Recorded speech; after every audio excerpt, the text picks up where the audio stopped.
Alright, here's our ball python in today for a recheck for trichomonas. The good news is we are completely negative. I checked it 3 times just to make sure I wasn't missing anything. Doesn't mean we can't relapse or whatever, but Mom actually has a new snake. Have you been mixing these two together already? They isolated? run out in the grass together, but they're not, in the same habitat or anything. Okay. Well, we haven't checked your new guy yet either, but... No. But he sheds in one complete piece. Yeah, baby. It doesn't mean he doesn't have it. It just means it's not as bad. Anyway. He's only 8 years. When you are ready, we will gladly check him. For sure. Alright, that's it for now.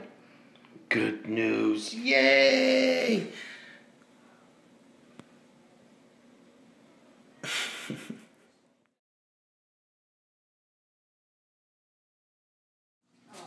Tell her it's faster. It's faster to take. What way?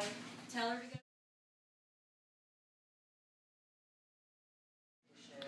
Okay, today we're presenting on recheck a ball python that had a real bad case of trichomonas.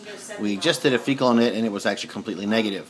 While this creature was brought in, the client decided she was going to bring in a new snake and just to show it off, which is a pinstripe ball python, very beautiful. And it turns out that she was saying he's doing fine, shed whole, so no problems with dysecdysis or shedding. And at this point in time, I said, well, you know, while we're here, let's go ahead and get a fecal.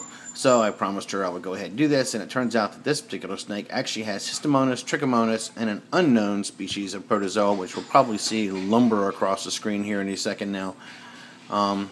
Anyway, so it's always good if you're going to get a new reptile or a new animal in your collection, always isolate them, always get them checked, because we just got one guy over Trichomonas, and had these guys been mixed together, this guy would have, the one we just fixed would have actually had 3 different species of protozoa. Alright, that's it for now. Now I get to go show the client. Awesome, a whole minute of poop on a slide.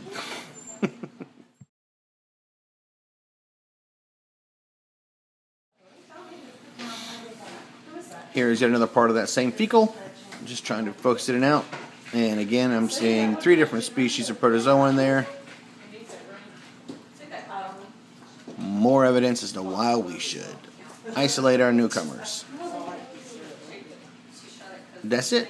Later. Okay, here's our pinstripe ball python. Aptly named because our darker stripes are actually much, much thinner than the darker stripes you would see on their more normal or less bred brethren, like this guy here. So that would be more or less regular, and this guy is trying to escape. Anyway, so there's your pinstripe. There's your regular. Pinstripe. Regular. Not regular. Not pinstripe. I'm trying to laugh harder. Anyway, so this guy here, we're going to send him home with the same treatment. Mom, I urge you to keep these guys very, very separated for a while. That's awesome. I just wish this particular camera had slow-mo. That would be cool. Give some people nightmares. It's just a snake. It has no legs. It has no fangs. It cannot harm you. But very beautiful. Where do you think you're going? Do you smell skunk? Because I got skunk day before yesterday.